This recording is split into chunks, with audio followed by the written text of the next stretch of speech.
ચોમાસું આવે એટલે કુદરત આપણને એવી ઘણી ભેટ આપે છે જે આખું વર્ષ મળતી નથી. આજે એવી જ એક ખાસ ભેટ છે જેને વર્ષાડોડી જીવંતિકાના પાન પણ કહેવામાં આવે છે. માત્ર ચોમાસામાં જ મળતી, સ્વાદની સાથે સ્વાસ્થ્ય માટે ઉત્તમ છે. આજે ડોડીના પાન અને મગની દાળ સાથે ટેસ્ટી ચીલા બનાવીશું.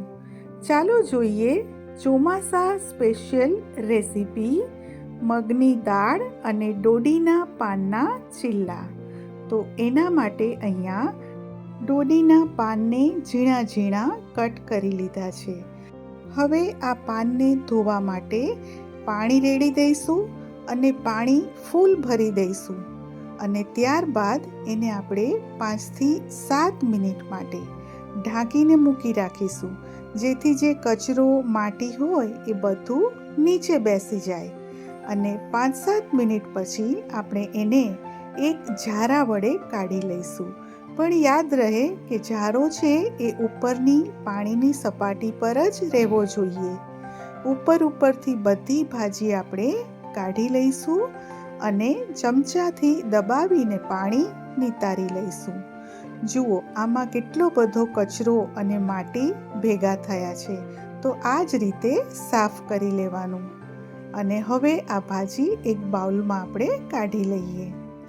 અને હવે આપણે મગની દાળને 1 કલાક પહેલાં પલાળી રાખી હતી.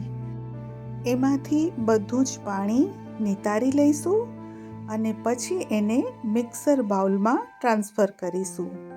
અહીંયા ડોડીના પાન અને મગની દાળ બંને ભેગા કરીને રેસીપી બનાવીએ છીએ, એટલે ફાઈબર અને પ્રોટીન બંનેનો સંગમ થઈ આ રેસીપી આપણા માટે ખૂબ જ હેલ્ધી છે. તો અહીંયા મગની દાળ મેં મિક્સર બાઉલમાં એડ કરી દીધી છે અને હવે એમાં આપણે લીલા મરચાં, આદુ, લસણ અને મીઠી લીમડીના પાન નાખીશું. બધા જ માપ મેં ડિસ્ક્રિપ્શન બોક્સમાં આપેલા છે, તમે રિફર કરી શકો છો. અને હા, આ જે પેસ્ટ બનાવવાની છે એને બિલકુલ સ્મૂધ નથી કરવાની, એને કકરી વાટવાની છે.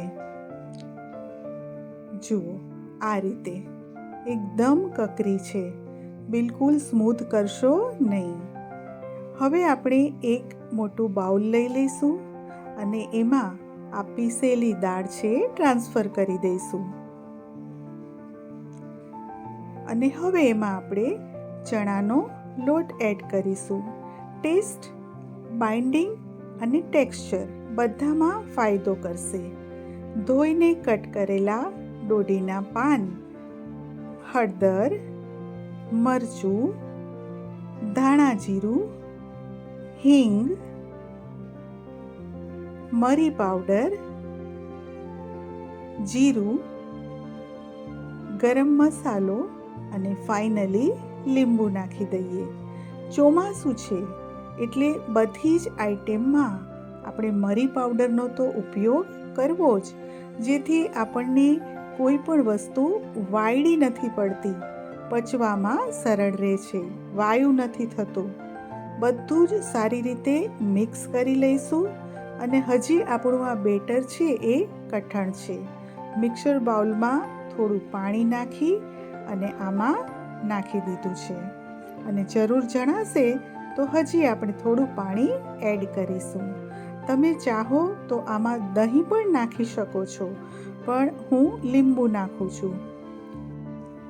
થોડું પાણી નાખ્યું છે અને આ જ કન્સિસ્ટન્સીનું બેટર આપણે જોઈએ છીએ. હવે મીઠું મેં બાકી રાખ્યું હતું. એનું કારણ એ કે બેટર તૈયાર થાય અને કેટલી ક્વોન્ટિટી થાય છે પછી જ આપણે નક્કી કરી શકાય કે મીઠું કેટલું નાખવું.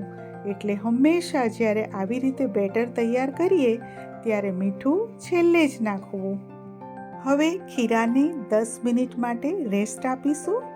10 મિનિટ પછી ચાલો હવે આપણે એમાંથી ચીલા બનાવીશું. અને ફરીથી તમે કન્સિસ્ટન્સી જોઈ લેજો. આ રીતનું ઢીલું બેટર આપણને જોઈશે. આમાં ઈનો કે સોડા કંઈ જ નાખવાની જરૂર નથી.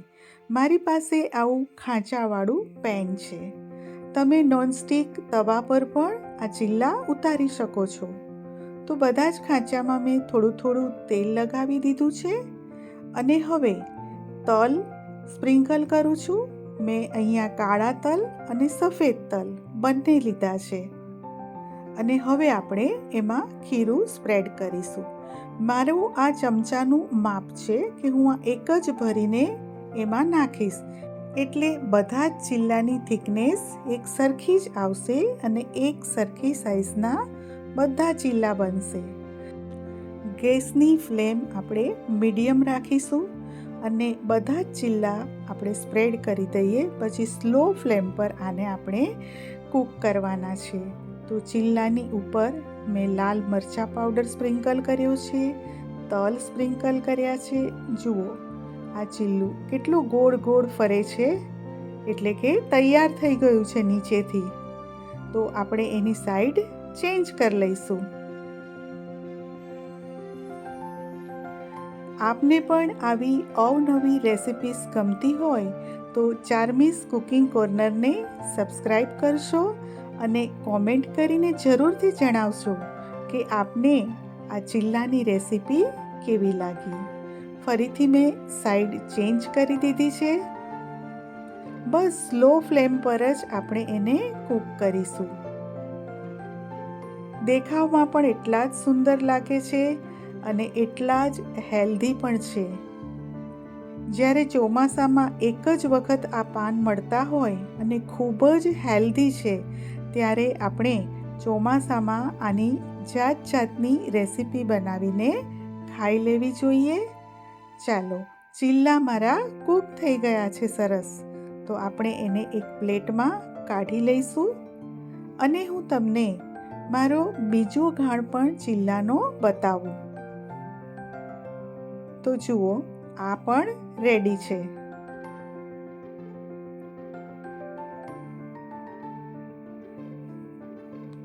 ચાલો એને સર્વ પણ કરી દઈએ. તો સર્વ કરવા માટે અહીંયા મેં કોફી સાથે આ ચીલા સર્વ કર્યા છે. Thanks for watching.